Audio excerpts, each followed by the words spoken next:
जल्दी आ जाओ आ जाओ। 8 5 जा 40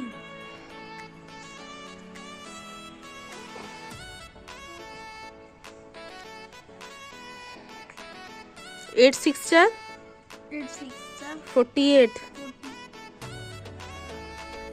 8 5 जा 8 5 जा 40। 8 5 जा 40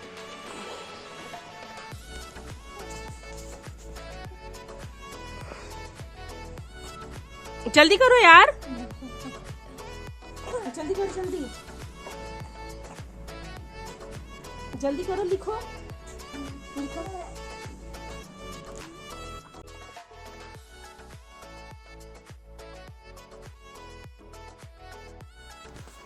hello everyone, welcome back to my new blog. कैसे हैं आप सभी? आई होप आप सब बहुत अच्छे होंगे। तो कल की वीडियो जहाँ पे ख़त्म हुई थी ना, उसके बाद ही की ये वीडियो है।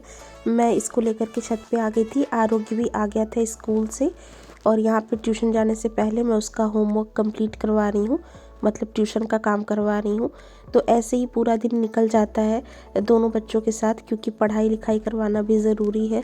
और इधर बीच बहुत ज़्यादा डिस्टर्ब आरू की पढ़ाई हो गई थी, क्योंकि मैं उसके ऊपर ध्यान नहीं दे पा रही थी। छोटे बच्चे के साथ आपको पता है नहीं हो पाता, लेकिन ये है कि मुझे जब भी मौका मिलता है मैं उसके काम वगैरह कराती हूँ। और अगर मैं नहीं करवा पाती तो इसके पापा ज़रूर करवाते हैं। तो यही है, इसको छत पे लेकर के बैठी हूँ। टेबल वगैरह उसको थोड़ा थोड़ा सा वो भूलने लग रहा था, तो वही सब मैं करवा रही हूँ। और प्रिशा को भी धूप में लेकर के बैठी हूँ। और उस दिन मैंने पूरी वीडियो शाम तक रिकॉर्ड की थी, लेकिन मैंने उसको अपलोड नहीं किया था। कल भी आपने जो वीडियो देखी ना, वो इधर आज की या कल की या इधर 2-3 दिन की नहीं है, वो पिछले 8-10 दिन पहले की वीडियो थी। लेकिन मैं उसको अपलोड नहीं कर पाई थी, रिकॉर्ड करके मैंने रख लिया था। तो अब मैं सोच रही हूँ मैं धीरे धीरे जो है करूँगी। तो ये भी एक पुरानी ही वीडियो है जो मैं आपके साथ शेयर कर रही हूँ। तो यहाँ पे इसी को थोड़ी देर बैठा के काम कराऊंगी और उसके बाद फिर 3 बजे का टाइम हो जाएगा। इसको ट्यूशन छोड़ूंगी और फिर नीचे ले जा कर के कोशिश करूंगी कि प्रिशा थोड़ी देर सो जाए। बाय द वे मेरी लड़की का नाम प्रिशा है। और ऐसे तो उसको बहुत कुछ सोना लाडो हम लोग बुलाते रहते हैं, लेकिन ऑफिशियल नेम हमने इसका प्रिशा रखा है। तो ये कोशिश करूँगी थोड़ी देर सो जाए, क्योंकि आरू 1.5-2 घंटे के लिए ट्यूशन जाता है। अगर ये सो गई तो फिर शाम की सब्जी वगैरह की कुछ तैयारी कर लूँगी। अभी आपने वीडियो में देखा होगा, यहाँ पे ऊपर छत पे ही मैं मेथी वगैरह लेकर के आई थी कि अगर प्रिशा सोएगी तो मैं इसको पढ़ा के। तो छत से मैं आ गई थी, आरू के ट्यूशन जाने का टाइम हो गया था। उसको मैंने ट्यूशन भेज दिया है और वो जाते जाते कह रहा था उसको मैगी खानी है, तो वो बोल रहा था तो मेरा भी मैगी खाने का मन करने लगा। और वैसे वो सो गई है प्रिशा। सब्जियां वगैरह थोड़ा बहुत मैंने कट करी और वो बंद गोभी ले गई थी मैं काटने के लिए, लेकिन नहीं काट पाई आरू का होमवर्क वगैरह कराने के चक्कर में।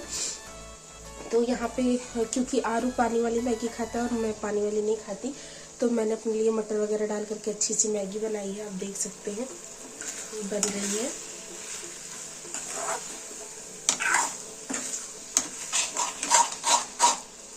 और यहाँ पे बन रही है चाय और 4 बजे का टाइम है, क्योंकि आरू के पापा को आते आते आजकल 7 साढ़े 7 हो जाते हैं। तो अब ये चाय पीने के बाद फिर मैं 7 साढ़े 7 बजे ही चाय पीऊँगी। तो अपने लिए मैगी बना ले रही हूँ और आरू आएगा तो उसके लिए फिर वो प्लेन पानी वाली बनाऊँगी।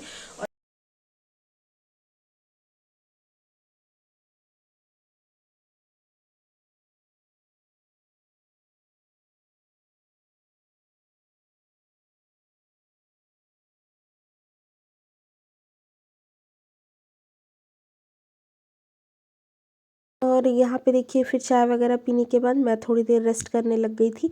थोड़ी ही देर बाद फिर प्रिशा उठ गई थी, तो उसके साथ भी टाइम बिताया।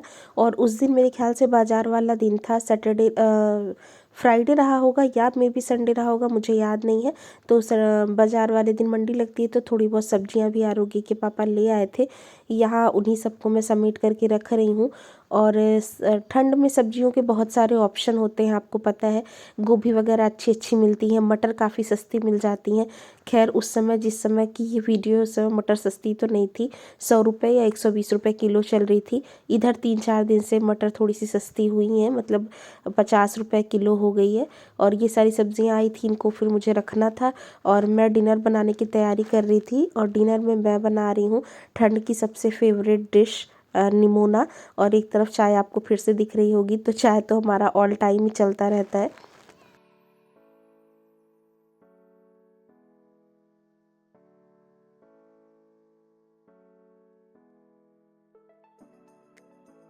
तो निमोना कोई नई चीज़ नहीं है, मेरे अपने खुद के चैनल पे भी कई बार मैंने आपके साथ शेयर किया हुआ है पिछली विंटर्स में, और बाकी सबको तो पता ही होगा। तो यहाँ पे मैं बना रही हूँ, मोटी मोटा आपको दिखा देती हूँ। मेनली यही रेसिपी होती है, लेकिन हर चीज़ जो भी खाने की बनती है ना, वो चाहे कहीं की ऑथेंटिक रेसिपी हो या किसी के मतलब किसी एक प्रांत का वो बहुत प्रमुख के भोजन हो, कुछ भी हो, लेकिन हर जगह वो अलग अलग तरीके से थोड़ी बहुत डिफरेंट करके बनाई ही जाती है। सबका अपना टच होता है अपनी फैमिली के हिसाब से। तो कुछ लोग ना इसमें भुना हुआ बेसन भी डाल लेते हैं, और कुछ लोग इस मटर में प्याज भी डालते हैं पीसने में। तो मैं ये सब चीज़ें नहीं डालती हूँ, ना ही बेसन ना ही प्याज। बस खूब सारे हरे लहसुन के पत्ते हों तो बहुत मज़ा आता है, लेकिन हरा लहसुन नहीं भी है तो सूखा वाला लहसुन की कलियाँ, थोड़ा ज़्यादा करके अदरक, खूब धनिया की पत्ती, मिर्ची, यही सारी चीज़ें पीस करके इसमें पड़ती हैं। तो ये सारी चीज़ें तो मैंने पीस करके रख दी हैं फ़िलहाल। लेकिन यहाँ पे चाय छान ली थी मैंने। आरोग्य के पापा ऑफिस से आए थे, तो छोटी मोटी भूख के लिए उनको मैंने नमकीन, बिस्किट, चाय वगैरह दे दिया था। वो ना मैगी, पास्ता वगैरह इतना बहुत ज़्यादा पसंद नहीं करते हैं, नहीं तो मैंने अपने लिए तो दोपहर में बनाई थी। इनसे भी मैं पूछ रही थी कि आप कहो तो आपको बना के दे दूँ, लेकिन उन्हें ये सब चीज़ें अच्छी नहीं लगती। ज़बरदस्ती करो तो एक आधी 2 स्पून वो ले लेते हैं, लेकिन उन्हें उस तरह से पसंद नहीं है।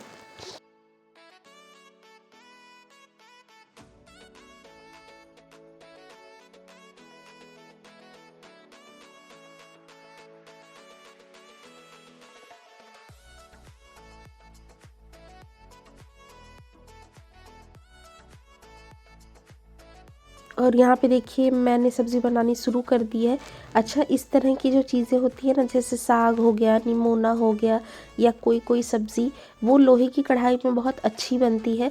और आजकल ना मैं थोड़ा सा खाना क्वांटिटी में बढ़ा करके ही बनाती हूँ, क्योंकि मुझे ये पता होता है कि रात का दिन का कुछ पता नहीं है कि बच्चे के साथ कि वो कब मूड उसका अच्छा हो, कब नहीं हो। तो अगर बड़े होते हैं, जैसे मैं और आरू के पापा की बात है, तो हम तो नाश्ते पे भी रह जाते हैं। लेकिन मेरा एक और लड़का है, आरू है, वो भी बच्चा है लेकिन खाने पीने वाला बच्चा है। उसको टाइम से ट्यूशन जाना होता है, स्कूल जाना होता है।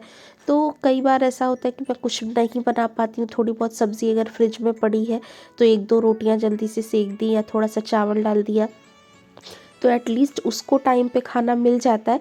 हमारा थोड़ा आगे पीछे अगर हो जाता है तब भी चलता है, कोई दिक्कत नहीं है। हम तो बहुत ज़्यादा दिक्कत होती है तो कभी बाहर से भी ले आते हैं। आरू लेकिन ये सारी चीज़ें नहीं खाता, तो मैं ना दाल सब्ज़ी वगैरह थोड़ा सा बढ़ा करके बनाती हूँ, ताकि एक बार का उसके लिए रहे। जैसे रात में अगर कोई सब्ज़ी बनाई तो थोड़ी सी एक्स्ट्रा बना देती हूँ, कि अगर है सुबह को तो लंच तो बना रही हूँ, दोपहर में नहीं कुछ कर पाई तो फिर मेरा तो मैं देख लेती हूँ, उसको मैं दे दूँ। तो इसी हिसाब से मैं ये निमोना भी थोड़ा सा बढ़ा करके ही बना रही थी। और रेसिपी जैसा कि मैंने आपके साथ बताया कि डिटेल में नहीं शेयर कर रही हूँ, बस वही मटर वगैरह को अच्छी तरह से भून करके, और वो जो पिसा मसाला, हरा मसाला होता है, उसको इसमें अच्छे से फ्राई करना होता है।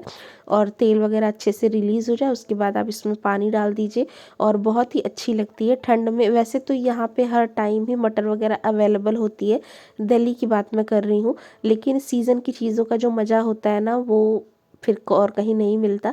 और मैं इसको बना ही रही थी तो प्रिशा जो है ना उठ गई थी, और आजकल थोड़ी सी बड़ी और समझदार हो गई ना, तो उसको गोदी का पता है, और उसको मम्मी पापा का अंतर भी पता है।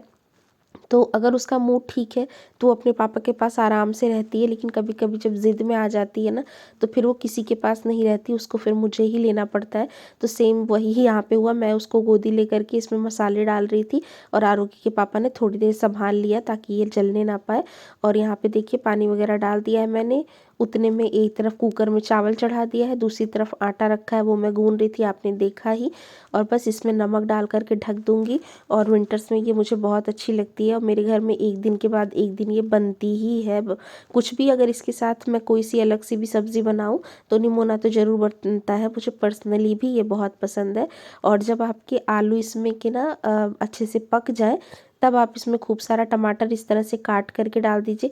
पीस भी सकते हैं, जिस समय पे आप धनिया वगैरह पीसते हैं उस समय पीस भी सकते हैं, लेकिन मुझे पर्सनली इस तरह से ये कटा हुआ अच्छा लगता है, तो मैंने इसके ऊपर से ये डाल दिया है। और बस अब फटाफट से रोटियां सेक लूँगी और हमारी सब्ज़ी मतलब रात का डिनर जो है बेसिकली वो बन के तैयार हो जाएगा।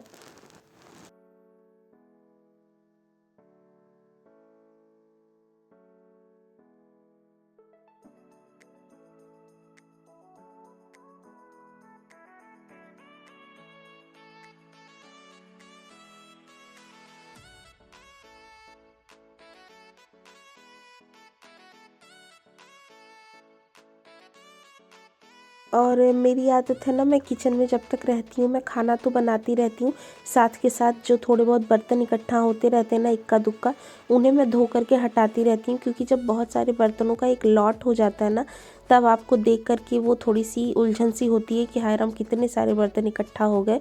तो मेरी आदत है, मैं कुछ भी करने जाती हूँ ना तो 2 बर्तन जो भी जूठे हैं उनको निकाल देती हूँ। और साथ के साथ जो पुराने धुले हुए बर्तन होते हैं वो उनका पानी जब निथर जाता है अच्छी तरह से, तो उनको फिर मैं अपने प्लेस पे भी लगा देती हूँ। तो यहाँ पे सब्ज़ी चावल तो हो ही गया, रोटियाँ बनाने की मैं तैयारी करूँगी। तो सब्ज़ी बन गई है, इसको मैं अलग करूँगी। और आयरन की कढ़ाई में जब भी आप कोई सब्ज़ी वगैरह बनाते हैं ना, तो हाथ के हाथ ही आपको उसको निकाल देना होता है, नहीं तो कलर भी थोड़ा सा डार्क हो जाता है और मुझे ऐसा लगता है कि उसका टेस्ट भी थोड़ा सा डिफरेंट हो जाता है। और यहाँ पे देखिए, मैं वैसे तो ज़्यादातर मैं एक साथ ही आटा गूंद के रख लेती हूँ, मतलब एक बार में ही आटे को अच्छी तरह से पूरा बनाने लायक मोड़ लेती हूँ। लेकिन ये ना मल्टीग्रेन आटा है जो आप अभी देख रहे हैं, इसमें ना 5 तरह के आटे मिक्स करवाए हैं मैंने, चक्की से लेकर के आई थी मैं। इसमें ज्वार, बाजरा और रागी, जौ और एक चना, ये सारी चीज़ें मिक्स है। मक्की का भी था मेरे पास, लेकिन वो मैंने इसमें मिक्स नहीं करा है। तो इस आटे को ना थोड़ा देर गर्म पानी में डाल करके, मतलब इसके ऊपर गर्म पानी डाल करके 10 से 15 मिनट अगर आप ढक के रख दो तो गर्म पानी के हिसाब से, मतलब उसकी हेल्प से ये आटा थोड़ा सॉफ्ट सा हो जाता है। और 10 मिनट बाद दोबारा से आप इसको लगा लो, चिकना कर लो, तो रोटियां काफ़ी अच्छी और पतली पतली फूली फूली सी बनती हैं। तो ठंड में हर बार ही ये मल्टीग्रेन आटा मैं ज़रूर लेकर के आती हूँ और हमारी डाइट में इंक्लूड होता ही है। रात के टाइम पे तो ज़्यादातर बनाती हूँ, टिफ़िन में नहीं देती, क्योंकि टिफ़िन में ये रोटियाँ बहुत ही टाइट टाइट सी हो जाती हैं और फिर खाने में अच्छी नहीं लगती। तो रात के डिनर में मैं इसकी रोटी बनाती ही बनाती हूँ। और इस टाइम तक भी मेरे पास चकला नहीं आया था।